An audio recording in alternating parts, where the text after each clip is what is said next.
भारत की 15 मिसाइलों ने निकाली पाकिस्तान की हवा। एक एक कर 13 में से 11 एयरबेस हुए तबाह। आधी रात को पाकिस्तानी एयर डिफेंस हुआ पंगु। भारत ने दी ऐसी चोट, आसिम मुनीर की सेना की उड़ी ली। नमस्कार दोस्तों, आप देख रहे हैं डीएनपी इंडिया, हर खबर भरोसे के साथ। दोस्तों, ऑपरेशन सिंदूर दुनिया ने देखा और उससे पाकिस्तान में मची तबाही हुई। आज भले पाकिस्तानी टीवी एंकर जो हैं वो टीवी पर आकर अपने मुल्क की शान में कसीदे पढ़ रहे हैं, लेकिन सच्चाई ये है कि भारत की इस चोट से पाकिस्तान को बड़ा झटका लगा है और पाकिस्तान को कितना समय लगेगा संभलने में, ये देखना होगा। भारत की चोट की दास्तान शायद पाकिस्तानी टीवी चैनल्स बताने में कतरा रहे होंगे, लेकिन ये कहानी भारत का हर नागरिक जानना और सुनना चाहता है।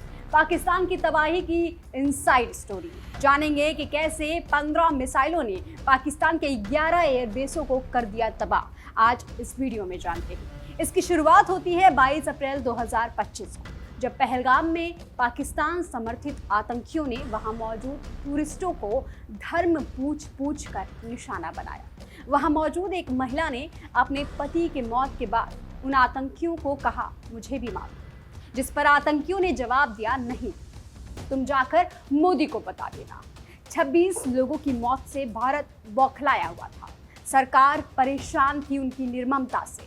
मोदी सऊदी अरब का दौरा छोड़कर भारत वापस आ गए। एयरपोर्ट पर ही एनएसए अजीत डोभाल से मुलाकात की। इस मुलाकात के बाद ही देश समझ चुका था कि कुछ बड़ा होने वाला है। माना यही जाता है कि इसी मुलाकात से ऑपरेशन सिंदूर की नींव रखी गई थी, जिसने पाकिस्तान की रक्षा शक्ति को तहस नहस कर दिया। 23 तारीख को सिंधु जल समझौता रद्द कर दिया गया और पाकिस्तान के साथ राजनयिक संबंधों को भी खत्म कर दिया गया। लेकिन देश का गुस्सा भी शांत नहीं हुआ था। खून का बदला आखिर पानी से कहां पूरा होना था। देश में बड़ी बैठकों का सिलसिला लगातार जारी था। पाकिस्तान की रूहें कांप रही थी कि व्हाट नेक्स्ट। समय धीरे धीरे गुजरता गया और देश का गुस्सा बढ़ता गया कि पाकिस्तान से आखिर बदला कब लिया जाएगा। फिर 7 मई की रात को भारत ने किया ऑपरेशन सिंदूर। धीरे धीरे भारत के लोग उठ रहे थे, खबर सुनकर खुश हो रहे थे। उधर पाकिस्तान की नींदें उड़ गई थी। ऐसी तबाही पाकिस्तान ने कभी सोची भी नहीं थी। वैसे भी किसी 2 न्यूक्लियर संपन्न देशों में ऐसी कार्यवाही या ऐसा बड़ा हड़कंप किसी ने ना देखा है, ना किसी ने सुना था। महज 23 मिनट में ही भारत ने पाकिस्तान के भीतर 9 आतंकी ठिकानों को धूल चटा दिया।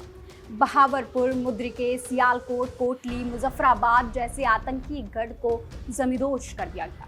इन हमलों का मुख्य उद्देश्य था जैश ए मोहम्मद और लश्कर तैयबा जैसे खूंखार आतंकी संगठनों के मुख्यालय और उनके प्रशिक्षण शिविरों को नष्ट करना। भारत ने किया, भारत ने करके दिखाया। भारत का हमला आतंक और उनके आकाओं पर था, लेकिन बौखलाए पाकिस्तान ने भारत पर आनन फानन में ड्रोन और मिसाइलों से हमला शुरू कर दिया। अवंतीपुरा, श्रीनगर, जम्मू, पठानकोट, अमृतसर, कपूरथला, जालंधर, लुधियाना, आदमपुर, भटिंडा, चंडीगढ़ जैसे कई जगहों पर ड्रोन और मिसाइल से हमला करने की कोशिश पाकिस्तान ने की। भारत ने ऐसा जवाब दिया कि पाकिस्तान के 11 एयरबेस तबाह हो गए। खबरों की माने तो इस ऑपरेशन में भारत ने अपनी अचूक ब्रह्मोस मिसाइलों का इस्तेमाल किया। पाकिस्तानी वायुसेना के ठिकानों को सबसे ज्यादा नुकसान ब्रह्मोस सुपरसोनिक क्रूज मिसाइलों ने ही पहुंचाया और राफेल लड़ाकू विमानों पर लगे स्कैल्प मिसाइलों ने। भारत ने अपने सबसे शक्तिशाली सामरिक हथियारों का इस्तेमाल कर पाकिस्तान को पानी पिला दिया। सूत्रों के मुताबिक जैसे ही पाकिस्तान के रडार और एयर डिफेंस नेटवर्क भारत की ओर से आने वाले इन मिसाइलों को मार गिराने के लिए सक्रिय हो पाते, वैसे ही भारतीय सेना ने इजराइल में बने हौरब सहित कई हथियारों का इस्तेमाल किया और पाकिस्तान के वायु रक्षा रडार और कमांड एवं नियंत्रण प्रणालियों को भी निशाना बनाया, जिससे पाकिस्तान का HQ-9 एयर डिफेंस भी पूरी तरीके से धराशाही हो गया। पाकिस्तान वायुसेना ने अपने HQ-9 air defence missile systems, लॉन्चरों और रडारों को पूरी तरीके से सेट कर अलग अलग जगहों पर तैनात कर रखा था। लेकिन जैसे ही ये सक्रिय हुए, भारतीय सेना को इनकी लोकेशन मिल गई, जिसके बाद भारतीय वायुसेना ने पाकिस्तानी हवाई ठिकानों को लंबी दूरी की मिसाइलों से निशाना बनाया। जिसमें ब्रह्मोस और स्कैल्प मिसाइलें शामिल थी। हमले में करीब 15 ब्रह्मोस मिसाइल और स्कैल्प मिसाइलों का इस्तेमाल किया गया। ये मिसाइल दागी गई। पाकिस्तानी एयरबेस पर ऐसा हमला हुआ कि पाकिस्तानी वायुसेना घुटनों पर आ गई। खबरें बता रही हैं कि 11 एयरबेस को तबाह करने का काम किया गया है। कुछ खबरों में ये 13 भी अंकित है। मतलब भारत की 15 ब्रह्मोस मिसाइलों ने पाकिस्तान के 11 एयरबेस को पल भर में मलबे के ढेर में तब्दील कर दिया। आधी रात को पाकिस्तानी एयर डिफेंस सिस्टम, जिसमें उनका HQ-9 भी शामिल था, पूरी तरीके से पंगु हो गया। आसिम मुनीर की सेना को संभलने तक का वक्त नहीं मिल पाया। रिपोर्ट में बताया गया है कि भारतीय वायुसेना ने पाकिस्तानी रडारों और एयर डिफेंस सिस्टम को सक्रिय करने के लिए पहले बिना पायलट वाले विमानों का इस्तेमाल किया। जब एक बार पाकिस्तानी रडार और एयर डिफेंस सिस्टम एक्टिवेट हो गए तो भारत ने उन्हें हारोप कॉमिकोस ड्रोन का इस्तेमाल करके पूरे सिस्टम को डीएक्टिवेट कर तबाह किया। इस कदम के बाद से भारत ने ब्रह्मोस और स्कैल्प क्रूज मिसाइलों का इस्तेमाल करके आगे की जो मिसाइलें आने वाली थी उनका भी रास्ता पूरी तरीके से साफ कर दिया। स्कार्दू, नूर खान एयरबेस, सरगोधा, जैकोबाबाद, रहीम यार खान और कराची के मलीर छावनी जैसे प्रमुख केंद्रों को निशाना बनाया गया, उन पर हमला किया गया। अगर पाकिस्तान आगे कोई कार्यवाही करता तो भारत पूरी तैयारी के साथ पहुंचा था। भारत दूसरे हिस्से में भी एक बड़ा हमला करने के लिए तैयार था। आतंक के नापाक साए में पल रहे पाकिस्तान को भारत ने ऐसा सबक सिखाया जिसकी गूंज इस्लामाबाद के गलियारों तक सुनाई दे रही थी।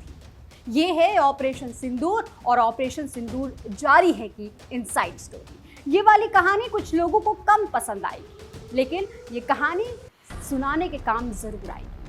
जो कुछ लोग पाकिस्तान में खड़े होकर अपनी नस्लों को कहानी बताने में बड़ी दिलचस्पी दिखा रहे थे, शायद उनको ये कहानी अपनी नस्लों को जरूर सुनानी चाहिए। आज भले ही पाकिस्तानी एंकर टीवी पर आकर अपनी झूठी शान बघार रहे हों, लेकिन सच्चाई यही सच है ये कि भारत ने ऑपरेशन सिंदूर और उसके बाद से लगातार एक के बाद एक कार्यवाही करके पाकिस्तान को गहरी चोट दी है। अब देखना दिलचस्प होगा कि पाकिस्तान इस सदमे से आखिर कब उबर पाता है। आपको क्या कुछ लगता है कमेंट सेक्शन में लिखकर जरूर बताएगा। इस खबर में फिलहाल के लिए इतना ही। देखते रहिए DNP इंडिया, हर खबर भरोसे के साथ।